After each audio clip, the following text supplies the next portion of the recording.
Hey everybody, it's Jen again, and I'm doing my Monday vlog on Tuesday. Again, 500 subscribers, and I will do my Monday vlog on Monday every Monday. I promise.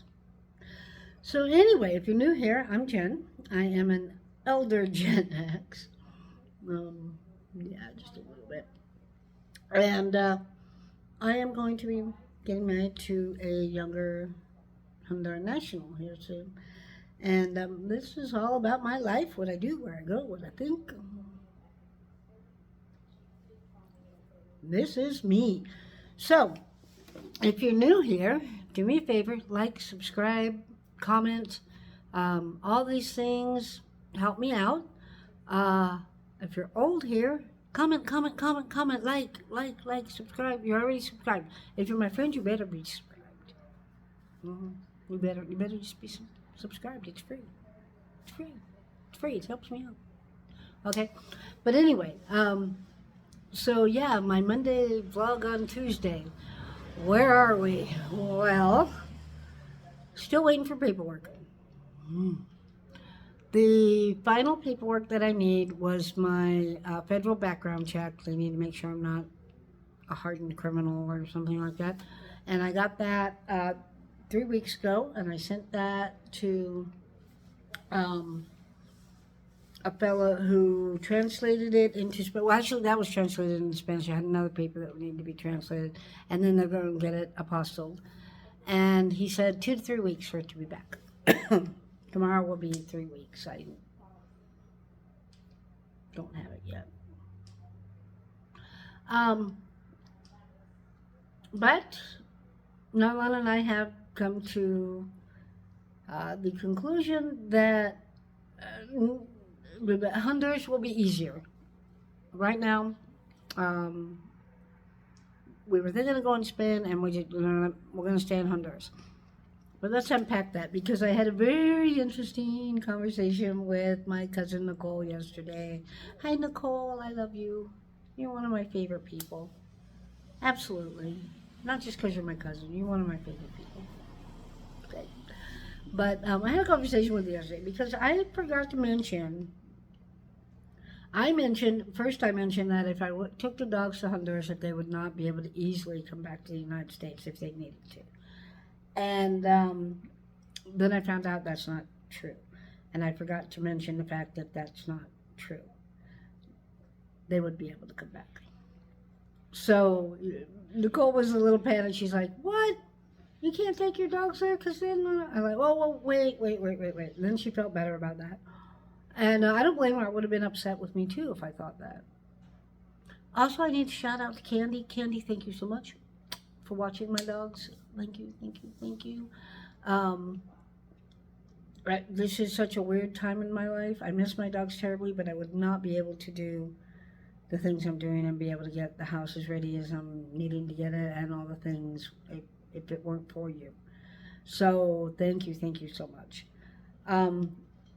Okay, but the other thing Nicole said was, like, she was concerned about me moving to Honduras because it's a third world country, and she's like, "And you need your creature comforts." Well, let's unpack that for a minute, because yeah, I do need my creature comforts. There's certain basic things that I could not live without. One of them's AC. I need my air conditioning. I need the internet. Blah blah blah blah blah. It's funny to me what people believe about what third world country means, and I'm not bagging on anybody for it, because I'm like, up until, I don't know, wasn't that long ago, maybe a few years ago, I didn't really understand what third world country meant, and one of my former friends, had said something to me had asked me about a country. She was like, "Oh, is I don't even remember the country." She was like, "Is such and such a third world country?" And I kind of thought, and like, my thing, I'm like, well, what makes a country a third world country? And I'm pretty sure that was probably taught to me in a history class somewhere along in high school that I probably skipped out on that class and went to the arcade because that's what you did in the early 80s. Um, yeah, Gen X. Gen X, I grew up in nothing. It was a playing around. So, I don't know. So I had to look that up. I had to look up, well, what makes third world country a country? Well, what I learned is that third world country doesn't really necessarily didn't start as an economic thing, as like it's a poor country, so it's a third world country, or it's underdeveloped, so it's third world. Didn't start that way. After World War I, I guess the United States and the Western Europe and Canada and Australia and New Zealand, they were all partnered up, and that was the first world. Um, Russia, the Soviet Union. I don't know. Was it the Soviet Union right after World War I? I'd have to look that up. Mao's China and a lot of the Eastern Bloc countries, the ones we think of as Eastern Bloc countries, were the Second World, and everybody else was the Third World.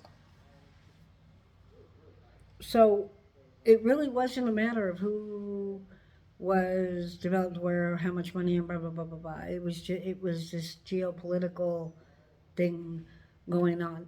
Just so happens that First World and Second World were the people that had more technology, and that's why we were involved in the wars and all that stuff. So it kind of happened. And then everybody else was like a third world country. Okay. Well, then later on, people started associating third world with the poverty and the political instability and those types of things. And so like I had a friend the other day was like, "Oh, California's like a third world country now." Starting to look like one. Um, but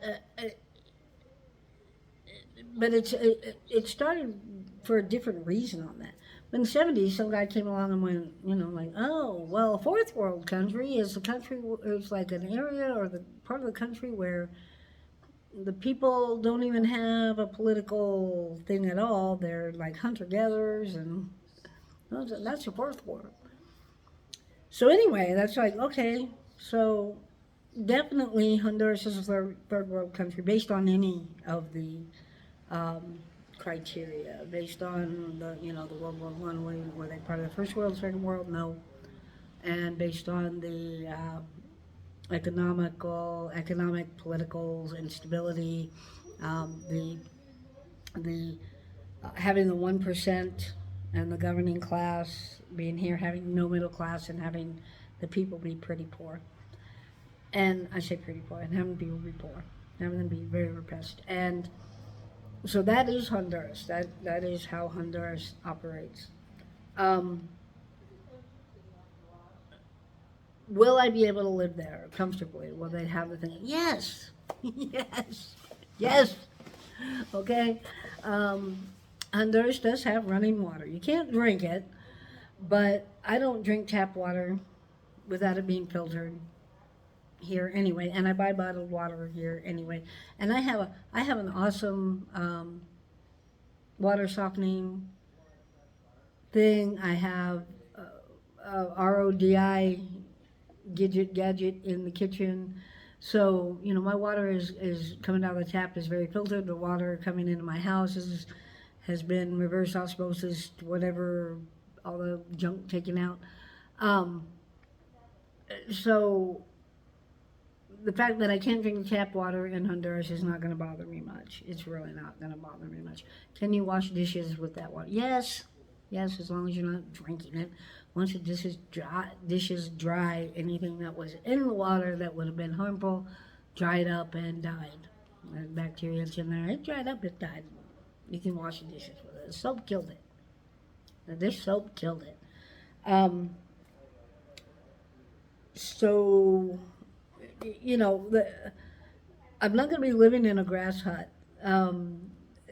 the houses in at least Tegucigalpa and in Honduras in general are not fancy. They're very functional. Most of them are built out of the cinder block, the concrete block, and they have metal roofs. And when I like the thing I related it most to when I started seeing some of the houses in like Tegucigalpa and all that, it reminded me of the houses out on some of the Indian reservations um, in the Southwest United States. You know, just very plain building with a metal roof, and they didn't really care what color it was painted. You know, it's not that's not where their concern is. When you're making as little amount of money as people make in Honduras, you really don't care what color the outside of your house is painted. What you care about is that, you know, the water can't get in. You know, you care about those things. Um, you know, the central AC is not a big thing that I've seen, at least not in any of Latin America. Um, at least the places I've been, the places they've stayed, they've all had the little AC thing that just goes in the room and sits on the wall. And those things work great. I like them. So any place we move to that doesn't have that, we can probably get that or have it put in or whatever. Most places I think will have it, but we'll cross that bridge. Um, Internet, all of Honduras has internet. You can go to the cell phone company and make your phone be a hotspot and have your internet everywhere. And you can get wireless internet for your house. It's no different. And it's actually cheaper there because people can't afford to pay much for it. So, you know, you want your internet for the house. It's going to cost you way less than the internet for the house costs here in Florida. It's all there. All that stuff is there. I was kind of amused with my cousin. Like she's like, you can't live without your creature comforts. It's like, no, I can't live without my creature comforts, which is why I would never consider moving to Honduras unless I knew I could get my creature comforts. Um, we'll figure that out. You know, it's we're going to be looking for a place to live, and we're going to have to do what everybody does, which is look around and find what suits us. And you know, and that might mean leasing a place for 6 months or a year, and looking even further still to be like, oh, are we in the right city? And blah, blah. Not alone. Once we made the decision, once I just went, you know, we just both realized that it would just be so much easier just to do Honduras right now. And the minute we decided that, he went and bought himself a motorcycle, and he's been interviewing for jobs because he's bored. He's bored, and Uncle was. And it's a better situation for us to be doing it, to do this. And then when I get to Honduras, if we really, really, really decide that we can't do that and it's terrible and we don't want to live there, we'll look at the other places. We'll look at different things. I think long term, you know, we're long term, Canada's still on the list for 5 years from now, as is kind of coming back and checking with the U.S. and being like, hey, but I 5 years is a while. We may get everything. You know, we may have our life in Honduras by then and decide, you know, that what we have is what we want and that's what we want to be. I don't know. I don't know. Um, there's just no reason, I think, right now for us to even worry about that. I think we need to worry about getting married. I think we need to worry about getting our life started together and then getting my family back together, which is getting my dogs, me, and all in the same place. That's the goal. So, yeah, kind of crazy. It's been kind of a crazy thing. But waiting on paperwork. And no one said to me last night, and he was like, "Oh, and if the paperwork doesn't come soon, I think you should just come, and then we'll worry about getting married later because I miss you." And I get it. I feel the same exact way. It's like I want to be down there. I want to be with him. I want to be looking at houses and moving forward, and really just moving forward. Um, and he does too, and he does too. So yeah, that's where that is. That's like the thing, and it came to my mind like, oh, I need to explain this a little better. I think because when I talked to Nicole, my cousin, and she was like, Jen, what the hell? I'm like, oh, I'm slacking. I'm not giving details. So. Not that I think anybody really watches all the way through. I don't know. I have no idea. But anyway, so that's where things are on my Monday vlog on Tuesday, at least for now. And I think I need to get a ring light. I need subscribers so I can get a ring light because, like, I don't want you to look at the inside of my garage. And it's light out there, and I'm kind of dark, and so yeah, help me out. Subscribers, interaction, comment, tell me I'm crazy, whatever. Um, So that's it for today, guys. I shall talk at you soon. Ciao.